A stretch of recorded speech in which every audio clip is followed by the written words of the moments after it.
Ça, c'est Youssou Ndour.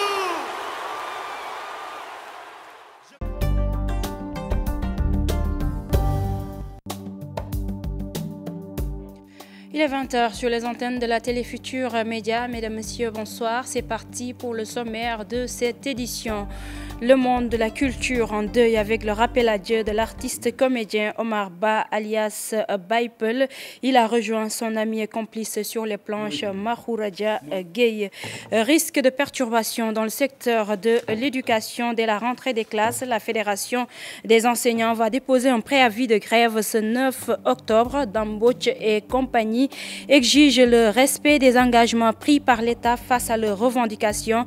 Ils ajoutent que Ubitei Djangte est un concept creux sans conséquence sur le quantum horaire. Le dossier du jour s'intéresse à l'ouverture de l'aéroport international Blaise Diagne et les attentes des travailleurs de l'aéroport Léopold Sédar Senghor qui exigent leur transfert. Leur revendication trouvera-t-elle satisfaction? Élément de réponse dans cette édition. Sport éliminatoire mondial 2018 Cap-Vert Sénégal. Les Lions se sont entraînés sans Sadio Mané et Mbaye Niang. Ils se disent tout de même confiants quant à une victoire face aux requins bleus. L'invité du 20h, il s'agit de Paul Badji, secrétaire exécutif du secrétariat permanent Sénégal-Gambie.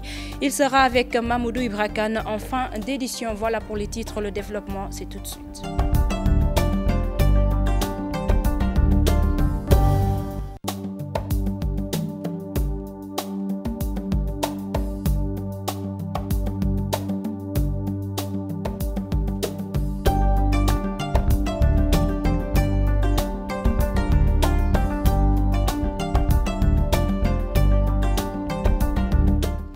Bonsoir à tous et merci de nous recevoir chez vous. Nécrologie, le monde du théâtre en deuil avec le décès de l'artiste comédien Omar Ba alias Baipel, ami et complice de Mahouradia Gueye sur les planches. Il était membre de la troupe d'Arukot. Il est décédé à l'âge de 80 ans des suites d'une longue maladie.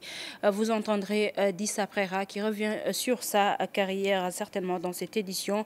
Avec nous, Moustapha Diop de la troupe d'Arukot. Il a cheminé avec l'homme. Monsieur Diop, si vous m'entendez, bonsoir. Bonsoir. Comme je le disais, vous avez travaillé avec le défunt. Qu'est-ce qui vous a le plus marqué chez lui? Oui, bonsoir aux téléspectateurs et à tous les Sénégalais à qui je présente mes condoléances. Effectivement, Baipel, nous avons démarré d'Arukot en 1980-81. Et c'était son ami, son compère, son frère Mahouradia qui l'avait amené avec nous. Et honnêtement, le pays a su que dès l'instant qu'il a mis les pieds à Daraykoch, avec Mahouradia, Iboulaye, Babou Faye et autres, ils ont créé vraiment une dynamique terrible et qui a propulsé le théâtre sénégalais à des dimensions vraiment jusqu'à présent inoubliables. Baipel fut un modèle de comédien, fut un modèle d'artiste et fut un modèle de citoyen et de compagnon. Jamais il n'a eu à élever la voix, jamais il n'a eu à se mettre en colère, jamais il n'a eu à rabrouer qui que ce soit. Il a à 80 ans, maintenant il est parti à 80 ans, c'était notre aîné, mais tout le monde était son égal. Il n'avait que deux passions, ses occupations professionnelles et sa famille. Tout ce qu'il a gagné durant sa vie, il l'a partagé avec sa famille. Baipel fut un modèle de papa poule. Il a géré toute sa famille, tous ses enfants et tout ce qu'il a gagné, le peu qu'il a gagné dans le théâtre. le peu qu'il a gagné dans sa pension militaire, le peu qu'il a gagné avec sa pension de retraite de la SECNA, il a tout partagé avec sa famille et ses proches. Baye-Peul, vraiment, c'était un modèle de citoyen, un modèle et qui était fidèle en amitié. J'en ai pour témoin les autorités à l'époque qui l'ont vraiment aidé parce que les cachets n'étaient pas ce qu'ils étaient, mais avec l'amour que les gens lui portaient, lui et Makhouredia, il a pu pratiquement faire certains actes qu'un musulman devait faire, par exemple les pèlerinages à la Mecque, ainsi de suite, grâce à la générosité des citoyens qu'il aimait bien. Baye-Peul est une immense perte pour le théâtre, pour le théâtre sénégalais. Ce n'est pas Daray Kocc qui a perdu, c'est le peuple sénégalais, c'est la nation qui a perdu, ce sont les autorités qui ont perdu. Et vraiment, il est allé rejoindre ses compères Makhouredia, Cheikh Tidiane Diop, Iboulaye, Babou Faye, etc., Abou Kamara, et qu'il les retrouve au paradis, c'est la prière que je formule avec tous les Sénégalais, qu'ils se retrouvent au paradis. Et tout ce qu'ils ont eu à faire pour éveiller les consciences, pour raviver les cœurs et pour donner du bonheur aux Sénégalais, que leur récompense le trouve au paradis. Et vraiment, je n'ai pas les mots pour qualifier sa perte. C'était le dernier des Mohicans de cette époque qui vient de partir, qui vient de rejoindre son ami compère Makhouredia. Et que le paradis soit leur demeure éternelle. Amin, merci Moustapha Diop de la troupe Daray Kocc, le théâtre sénégalais qui perd ainsi une icône. Dissa Préra a fait un récit sur la carrière de Baye-Peul. Nous allons certainement y revenir dans cette édition. Affaire Khalifa Sall, maître Doudou Ndoye fustige l'incarcération du maire de Dakar. La Constitution a été violée, dit-il. Maître Doudou Ndoye qui justifie ses propos par le fait que le maire de Dakar n'a pas pu participer à l'installation de la 13e législature alors qu'il est avocat, alors qu'il est député. L'avocat Doudou Ndoye faisait face à la presse ce vendredi. Les membres de Benno Siggil Sénégal se félicitent des résultats de la coalition Benno Bokk Yakaar aux dernières législatives. Leurs revendications lors des investitures par rapport au nombre de députés issus de leur rang n'étant pas satisfaites, ils envisagent tout de même de continuer le compagnonnage avec la majorité présidentielle. Le porte-parole du jour, Marcel Ndiaye, est au micro de Moussa Ngom. Est un constat que les partis de Benno Siggil Sénégal pris individuellement ont fait et Benno Siggil Sénégal dans son ensemble aussi a fait le même constat. Mais de toute façon, c'est des choses qui sont portées à qui de droit. C'est des choses qui sont traitées en lieu normal. Mais on est là, qu'on soit satisfait, qu'on ne soit pas satisfait, en tout cas on a posé notre problème comme cela se doit. L'essentiel est que maintenant, compte soit tenu des remarques qui ont été faites partout, pour qu'ensemble nous puissions quand même dépasser ces situations qui ne peuvent pas manquer. Hein. On ne peut pas être tout le temps satisfait, quand bien même, bon, ce que nous cherchons, c'est toujours d'avoir plus que ce qu'on a toujours eu. Et avoir moyen pose problème, mais quand ça se passe aussi et que ça soit traité de la façon la plus responsable, alors nous en tenons quand même à ce traitement de la question. Je vous le disais dans les titres, risque de perturbation dans le secteur de l'éducation. La Fédération des enseignants va déposer un préavis de grève ce 9 octobre. Forte de 17 syndicats, la Fédération exige le respect total des engagements de l'État face aux revendications des enseignants. Les syndicalistes mettent aussi en garde Serine Mbaye Thiam qu'ils accusent d'ostracisme envers la Fédération des enseignants en conférence de presse ce matin. Je vous propose de suivre ce compte-rendu de Dissa Préra. La Fédération des enseignants en ordre de bataille dès la rentrée des classes. Dambot et ses camarades, pour exiger à l'État le respect total de ses engagements, vont déposer un préavis de grève. Nous, FEDER, muy syndicat yi nga xam ne ñoo ànd ñoom ñëpp lënkaloo seen doole ñu toll ci fukki syndicat ak juróom-ñaar te ñuy woo ñeneen ñi ñëw fekk si ñu parce que li ñuy def pour jàngalekat yi ñoo tax ñu koy def. La FEDER, forte de 17 syndicats, a décidé de déposer un préavis de grève contre l'État qui doit régler le problème de l'éducation. Il s'agit du protocole d'accord de 2014 qui traite des indemnités et de logement, mais aussi le statut des élèves maîtres. La FEDER s'en est aussi vertement pris au ministre de l'Éducation Ces enseignants accusent Serigne Mbaye Thiam de vouloir les exclure de tout dialogue ou négociation sur les difficultés de l'éducation. La véritable revendication également que je ne peux pas oublier, c'est l'arrêt de la politique d'ostracisme du gouvernement. Parce que nous avons organisé des élections de représentativité. Ils sont en train de mélanger ce qu'on appelle le droit à la négociation collective consacré par les lois nationales et les conventions internationales ratifiées par le Sénégal et le dialogue social qui est inclusif. Sur les deux tableaux, personne ne peut exclure un syndicat qui est légalement constitué. D'abord, les conventions et les lois nationales exigent que le droit à la négociation collective soit respecté. Donc, sur ce plan-là, aucune négociation ne peut avoir lieu sans que les syndicats légalement constitués soient présents. Mais également, au niveau du dialogue social, personne n'est exclu dans un dialogue social. Le dialogue social est par essence inclusif. Au-delà du préavis de grève du 9 octobre prochain, la Fédération des enseignants va faire une tournée nationale de sensibilisation. Objectif, dérouler son premier plan d'action dès le mois de novembre, si et seulement si l'État n'appelle pas à la concertation. Disaprès, le concept Ubitei Djangtei risque donc d'être hypothéqué avec les syndicalistes qui annoncent une grève le jour même de la rentrée. L'initiateur du concept, Chermbo de la COSIDEP, se dit quand même optimiste quant à sa matérialisation. C'est un reportage de Fatou Bintou Conté et Younous Siata. Ubitei Djangtei, ce concept de la COSIDEP réapproprié par les pouvoirs publics vise à favoriser un démarrage effectif des enseignements au premier jour de l'ouverture officielle des classes. On se rendait compte qu'au Sénégal, cela semblait être normal que de rester 1 mois et demi avant l'effectivité du démarrage du cours. Alors nous avons réfléchi en interne, en rapport avec M23 d'alors, pour échanger et dire qu'il nous faut faire une proposition. C'est dans ce sens que nous avions proposé la campagne Ubitei Djangtei. Nous avions contacté le ministère de l'Éducation qui l'avait bien soutenu en initiant même des lettres de recommandation auprès des gouverneurs et des préfets. Au bout de 3 ans d'existence, où en sommes-nous avec cette trouvaille? Alors nous pensons que c'est un bilan positif dans la mesure où, en termes de concept, aujourd'hui ça nous permet, ça pousse tous les Sénégalais à interroger notre attitude vis-à-vis de l'ouverture des classes. Donc chacun commence à s'interroger. Nous pensons donc que de ce point de vue déjà, c'est un bilan positif, le fait que le débat soit posé. Nous sommes en train d'inciter les acteurs à agir, mais au bon moment. Parce qu'on se rappelle qu'avant, les collectivités locales restaient jusqu'au mois de mars ou avril pour donner leur dotation. Aujourd'hui, vous les entendez rivaliser en termes de disponibilité, de mise à disposition des ressources, mise à disposition des matériels. Donc cela veut dire aujourd'hui que c'est intériorisé. Cette année, Ubitei Djangtei risque de subir un sacré coup avec les préavis de grève qui se profilent à l'horizon avec les syndicats d'enseignants. Ce que vous avez appelé les préavis de grève, ça signifie simplement des alertes. Préavis de grève, ça ne signifie pas grève.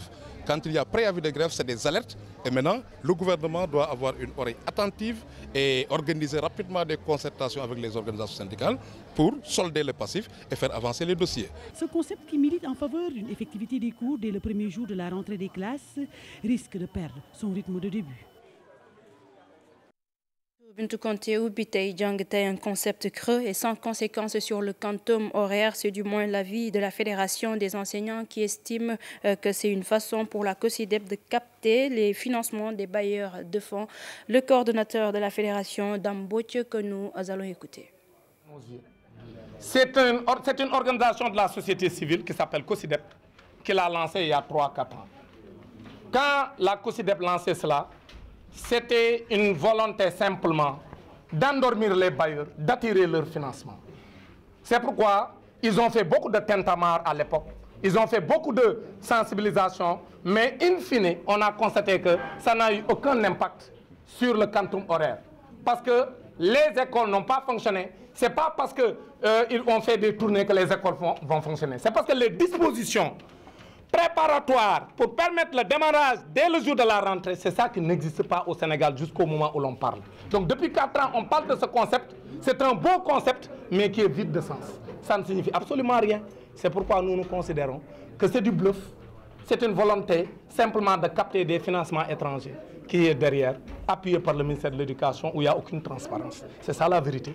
Mais nous le disons crûment, mais nous souhaitons que les années à venir, que les dispositions soient prises pour que dès la fin de l'année, toutes toutes les dispositions soient prises pour que dès le premier jour de la rentrée, que les cours puissent démarrer, mais dans la sincérité et non dans la démagogie, comme Serigne Mbaye Thiam est en train de le faire. Éducation toujours à Goudiri. 18 écoles étaient en souffrance l'année dernière du fait d'un manque de personnel et pour cette année encore, le déficit d'enseignants est une réalité. Le CDD qui s'est tenu ce jeudi a été une occasion pour l'autorité préfectorale et l'inspecteur de l'éducation et de la formation de tirer la sonnette d'alarme. C'est une correspondance de Moussa Omargueye. La circonscription académique de Goudiri souffre d'un déficit de 98 enseignants pour cette présente rentrée scolaire et pour rappel, l'année dernière, 18 écoles élémentaires ont été gelées faute d'instituteurs. Tout à l'heure dans la présentation, que nous avons plus de 196 classes multigrades, des enseignants qui sont dans les écoles, dans leurs classes avec 2 à 3 cours dans la classe, ce qui veut dire que les enseignants nous manquent. Il nous faut maintenant des enseignants pour combler ce gap-là. Et il s'agissait de faire le bilan de l'année écoulée, bilan qui a été jugé assez satisfaisant vu les résultats qu'on a obtenus au CFE, était le premier au niveau régional, devant Tamba, devant Bakel, devant Koupentoum. Nous avons eu les meilleures performances du CFE, de même que pour le BFM. Le préfet du département demande aux responsables des collectivités locales de redoubler d'efforts pour une mise à disposition à temps des fournitures scolaires.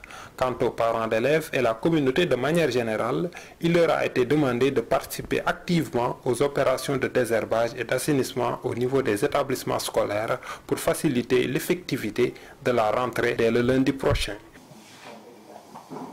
Je vous le disais tantôt, le monde du théâtre en deuil avec le décès de l'artiste comédien Omar Ba, alias Baipel, ami et complice de Mahoura Diagueye sur les planches. Il était membre de la troupe d'Ari Koch. Il est décédé à l'âge de 80 ans des suites d'une longue maladie. Dissa Prera. Baipel, alias Omar Ba, n'est plus. Le fidèle compagnon de Mahoura Diagueye a rendu l'âme ce vendredi 6 octobre. Inactif depuis près de 10 ans, Baipel s'était retiré à Rufisque où il a vécu durant presque toute sa vie.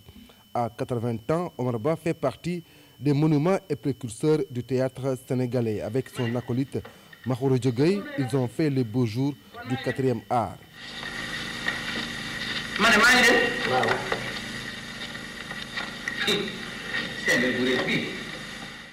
De Takousanoundar en 1984, en passant par un DG pour en cacher un autre, jusqu'à 4 vieillards dans le vent, la troupe d'Aray Koch aura travaillé avec l'un des artistes les plus prolifiques et talentueux de sa génération.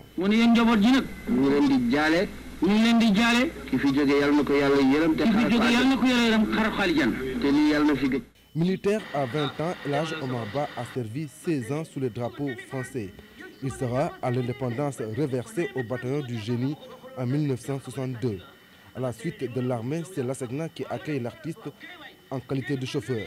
Et c'est à partir de là que sa carrière de comédien est née. Une carrière qui aura duré plus de 30 ans, d'abord sur les planches, à la télévision, mais aussi au cinéma. Et l'âge Omar Ba est parti après avoir fait les beaux jours du théâtre sénégalais, un monument indémodable malgré les années. L'artiste avait gardé toujours sa capacité à susciter de fous rires chez les téléspectateurs.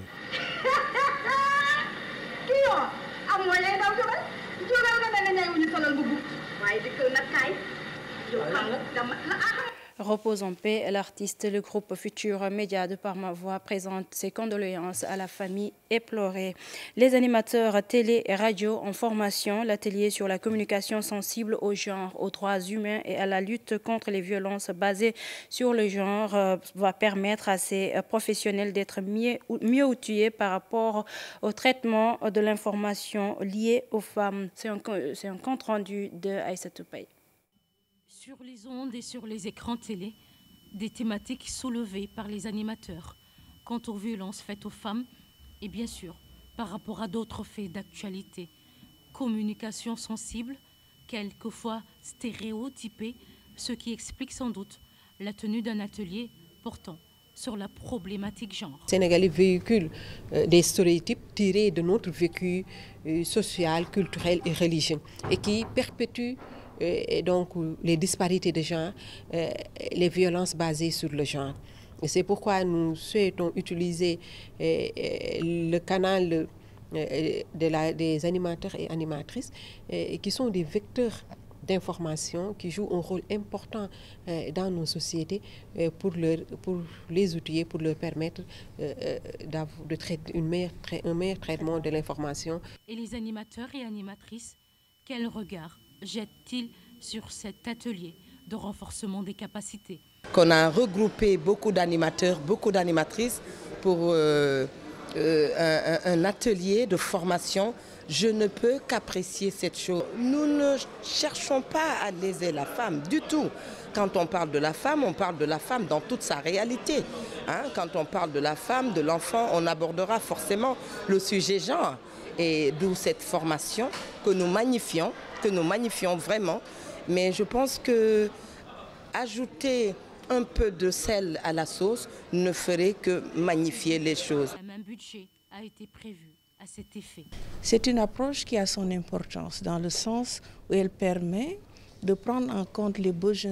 Le dossier du jour s'intéresse à la fermeture de l'aéroport Léopold Sédar Senghor et aux inquiétudes des travailleurs de la structure qui demandent leur transfert à l'aéroport international Blaise Diagne. Les vendeurs, la sauvette et autres propriétaires de petits commerces veulent également être associés à ce projet. C'est un dossier signé Ibou Diouf.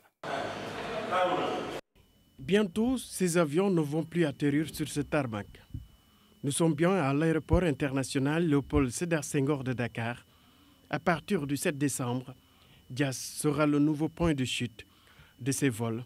Blaise Diagne devrait ouvrir ses portes. Donc il s'agit de transférer toutes les activités, aussi bien les activités liées au service de navigation aérienne qu'aux activités liées à la gestion et à l'exploitation de l'aéroport. Aux alentours de l'aéroport Léopold Sédar Senghor de Yoff, certaines inquiétudes planent déjà.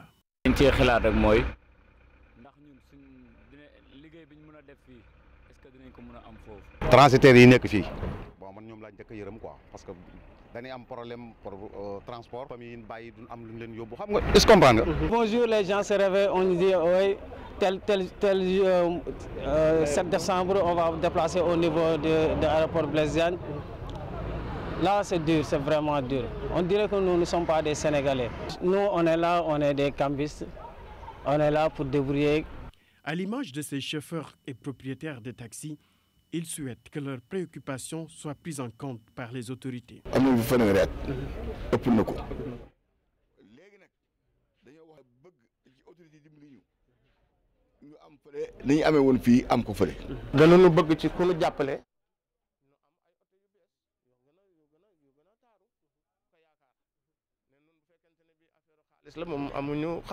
Depuis l'annonce de ce projet de délocalisation, ces syndicalistes s'investissent à fond pour protéger les travailleurs. Le plus important maintenant, c'est le reversement des employés d'abord, parce qu'avant de gérer le transport et tout ça, il faut être là-bas.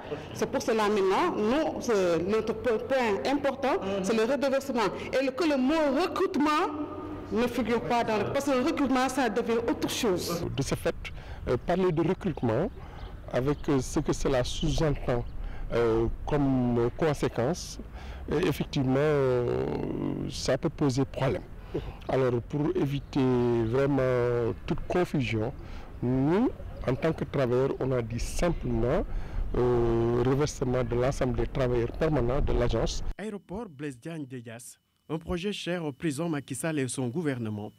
Ces professionnels donnent leur avis sur la pertinence du projet. Moi, je dis que pour le moment, rien n'est clair parce que rien n'est notifié. Mais jusqu'à présent, on n'a pas de quelque chose de clair, quelque chose de concret. Là, on parle de 3 millions de passagers et on compte atteindre les 5 millions et même au-delà 10 millions dans un avenir non prohibitif.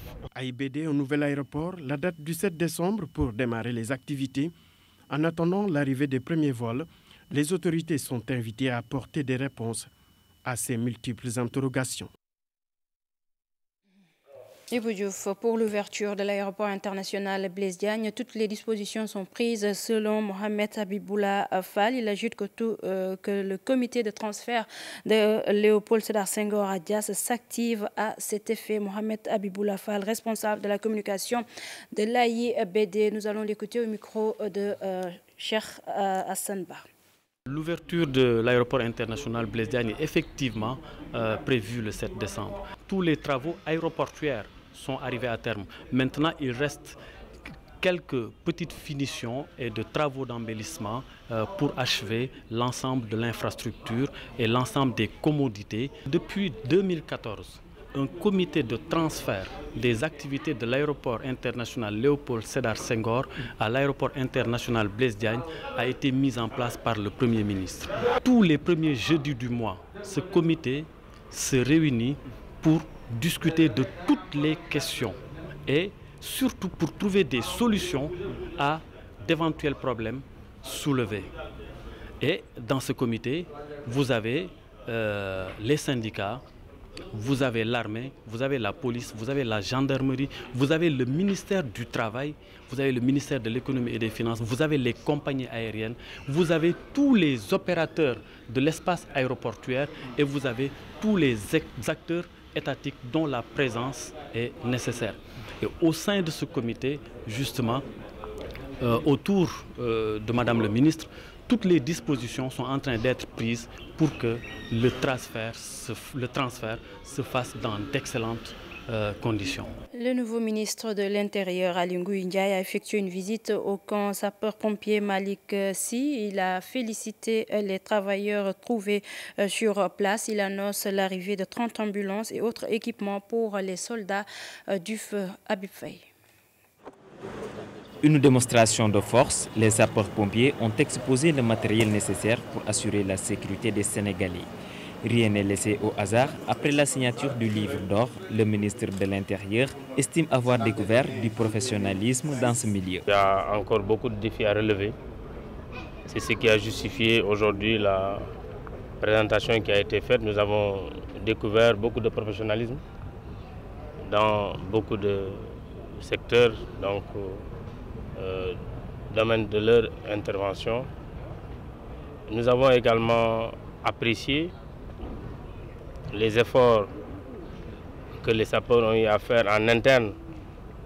Pour équiper le territoire national, le ministre a prévu d'implanter d'autres casernes dans le pays, même si le budget n'est pas encore arrêté. Nous allons déjà, en 2018, prendre les dispositions pour qu'on puisse construire une dizaine de casernes, qu'on fasse également des investissements sur l'école, qu'on fasse des aménagements, qu'on fasse de la réflexion, de la réhabilitation.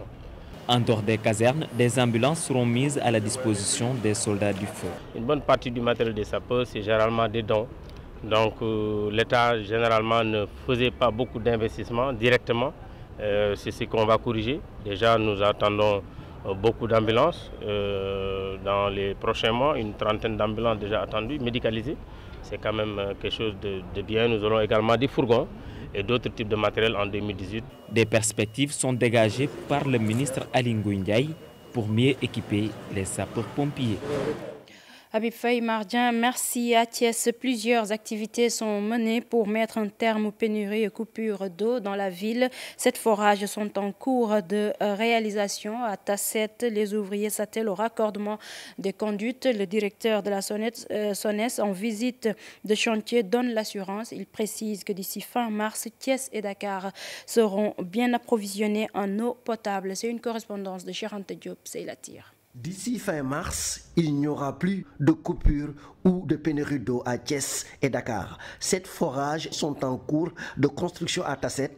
Ces ouvrages seront mis en service dans 6 mois. Une visite de chantier nous a conduit à Tasset et Thiès pour voir l'état d'avancement des travaux. Le gouvernement du Sénégal a initié un programme spécial pour assurer un bon approvisionnement en eau des populations de Thiès et de Dakar. C'est 20 000 à 30 000 mètres cubes d'eau qui vont être mobilisés grâce à l'appui de notre partenaire technique à Banque mondiale pour venir renforcer l'alimentation en eau de Dakar. Et c'est des volumes qui sont attendus pour le mois de mars 2018, Inch'Allah. Et d'ici décembre, tous les travaux de pose de canalisation et de construction de forages seront achevés. 11 milliards de francs CFA, c'est le montant consenti par la Banque mondiale, une première composante qui concerne Tasset. La SONES est à pied d'œuvre. Son objectif est de renforcer la production et la distribution du triangle Thiès, Dakar et Petite Côte. Il s'agit d'un programme où il faut faire une batterie de forages, donc 7 forages dans la zone de Tasset, une conduite de refoulement de ces forages-là, à l'aide d'une station de pompage avec une conduite de refoulement de diamètre 600 qui va aller vers la forêt classée de Thiès, où on doit construire 2 réservoirs de 10 000 m3. Ces ouvrages permettront d'atteindre 30 000 m3 jour pour renforcer le réseau. Selon les techniciens de la SONES, d'ici mars, les populations de Thiès et Dakar ne connaîtront plus de pénurie d'eau. Direction le sud du pays, paix en Casamance, le Haut Conseil des collectivités Lébou s'engage, invité des chefs traditionnels du département d'Oussouye pour participer à une série de manifestations. Les représentants du Haut Conseil des collectivités Lébou se sont engagés à œuvrer en collaboration avec les autorités d'Oussouye pour une paix définitive dans cette partie sud du pays. C'était en présence du gouverneur de Ziguinchor et d'une délégation de l'Agence nationale pour la relance des activités économique et sociale en Casamance. Boubacar Diassi. Le Haut Conseil des collectivités Lébou souhaite entretenir des relations particulières avec le roi d'Oussouye, notamment dans le cadre d'un jumelage. Nous, ce que nous voulons, qu'il naisse un jumelage entre Sa Majesté et le Haut Conseil de la collectivité Lébou, et pourquoi pas, si tu veux, tous les Lébou. Ce jumelage devrait avoir lieu depuis longtemps, car selon ces hôtes du roi Sibilou Mbaye Diédhiou, ils ont les mêmes ambitions pour les populations. Le roi, il œuvre pour qu'il puisse avoir une paix éternelle et que nous aussi, au niveau de notre collectivité, nous voulons qu'il y ait une paix durable dans ce pays-là. Ce n'est pas seulement à l'État d'œuvrer pour que la paix soit là. Donc notre rôle, c'est de jouer pour qu'il puisse avoir une paix définitive dans ce pays-là. Qui parle de recherche de la paix en Casamance, parle aussi de la relance de l'économie locale. C'est ce qui justifie l'accompagnement de ces activités par l'ANRAC. La contribution de l'ANRAC, elle est modeste, mais elle est importante pour ce qu'elle représente pour la communauté de Oussouye et surtout pour le roi. Le roi, nuit et jour, travaille à la consolidation de cette paix et au retour définitif de la paix. Invités spéciaux de la cour royale, ces dignitaires Lébou ont séjourné pendant plusieurs jours dans ce département avant de prendre congé du roi.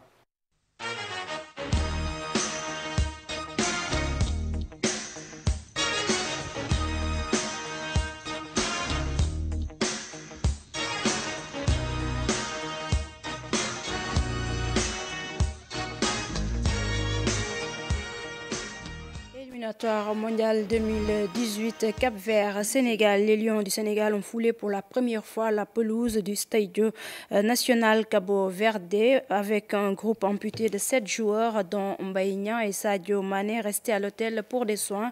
Pour la rencontre de samedi, les joueurs se disent prêts à en découdre avec les requins bleus. Plus de détails avec nos envoyés spéciaux après à Chertidiane Diao, Hamza Diallo. Une séance d'1 heure pour prendre la température de l'Estadio Nacional de Cabo Verde. Ils étaient 17 lions sur 24 à prendre part à cette séance. Mbaye Niang, Sadio Mané, Salif Sané, Karamboj Opanguet, Fallou Diagne et Lamine Gassama sont restés à l'hôtel pour des soins spécifiques. Le groupe disponible s'est offert un léger décrassage après le voyage de Dakar à Praia. Le rendez-vous de samedi, les lions ne l'appréhendent pas. Nous sommes en train de nous préparer, nous nous sentons de mieux en mieux. Aujourd'hui, nous avons découvert cette pelouse. Je pense que les sensations sont plus ou moins bonnes. Donc voilà, il faut tout simplement sortir le grand jeu samedi. Et Inch'Allah, j'espère et je pense qu'on le fera. Très en forme en club, Adam Mbengue savoure son retour. L'arrière-gauche et ancien pensionnaire de Djambar est prêt à saisir sa chance.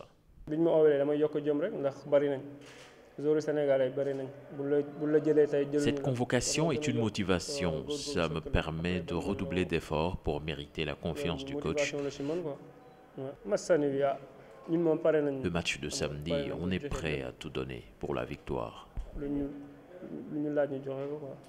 Sénégal-Cap-Vert, un match qui s'annonce âprement disputé ce samedi. Le 12e Gaïndé, présent dans les tribunes lors de la séance, compte jouer sa partition.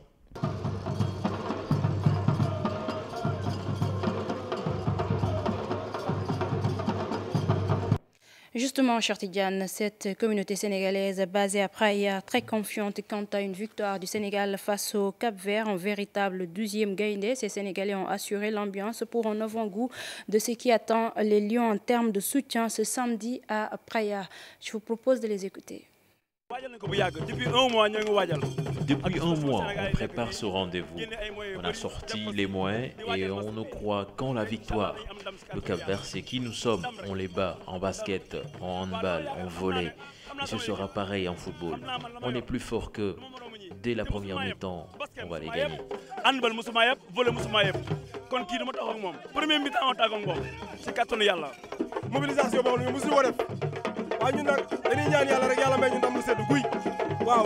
C'est la première fois qu'on se mobilise de cette façon. On veut la victoire.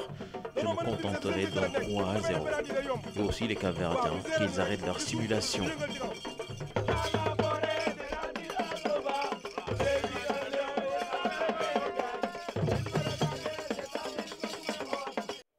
Et puis pour ce match Cap-Vert-Sénégal, les Lions doivent prendre leurs responsabilités s'ils veulent participer au Mondial Russie 2018. C'est du moins l'avis de Chertidiane Diagne, journaliste sportif. Ibrahim Ndiaye Chita, entraîneur, ancien international, lui croit à la victoire des Lions. Reportage Pape Faragning, Diafaraba. Cap-Vert-Sénégal, une seule option pour la clé du match. Presser l'adversaire dès le premier quart d'heure. Une manière de cueillir à froid les requins bleus. Un match au cours duquel, moi je crois qu'on n'a pas le droit quand même d'attendre. Hein?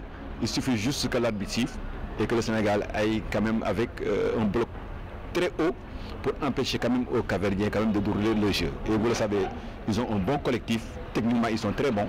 Pour une rencontre d'une telle envergure, il faudrait attaquer l'adversaire, puisque le Sénégal souvent respecte trop l'adversaire. C'est ce qui nous est arrivé, disons, en Afrique du Sud. Le Sénégal qui a trop respecté l'Afrique du Sud, qui a joué avec un bloc bas, ce n'est pas manquer de respect à l'adversaire, mais quand on est plus fort que quelqu'un, il faut l'attaquer, il faut l'abattre. Une rencontre décisive pour le ticket qualificatif au mondial. Nos analystes misent sur la détermination des joueurs. Ils estiment que les coéquipiers de Sadio Mané doivent prendre leurs responsabilités. J'ai beaucoup aimé le discours de Kara pendant Ouagadougou, hein, là où il dit que bon, c'est un match de Navetan. Ce sera la même chose aussi après, hein, c'est un match de Navetan, c'est un match qu'ils doivent quand même gagner. Il faut qu'il aille vraiment avec beaucoup de détermination s'ils veulent quand même participer à une Coupe du Monde. Au-delà de l'entraîneur, il revient à chaque jour aussi de jouer sa partition et de prendre sa responsabilité.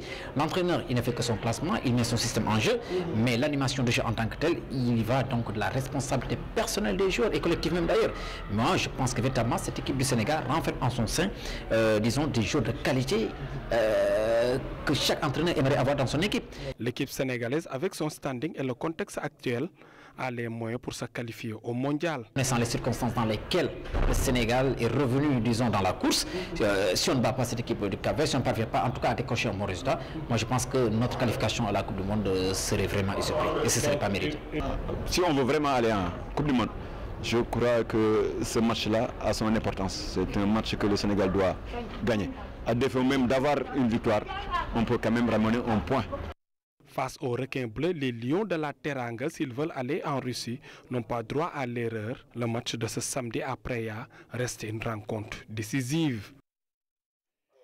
Pape Faragning, merci. Tout de suite, l'invité du 20h, Mamoudou Ibrahim, reçoit Paul Badji, secrétaire exécutif du secrétariat permanent Sénégal-Gambie. Mamoudou, bonsoir.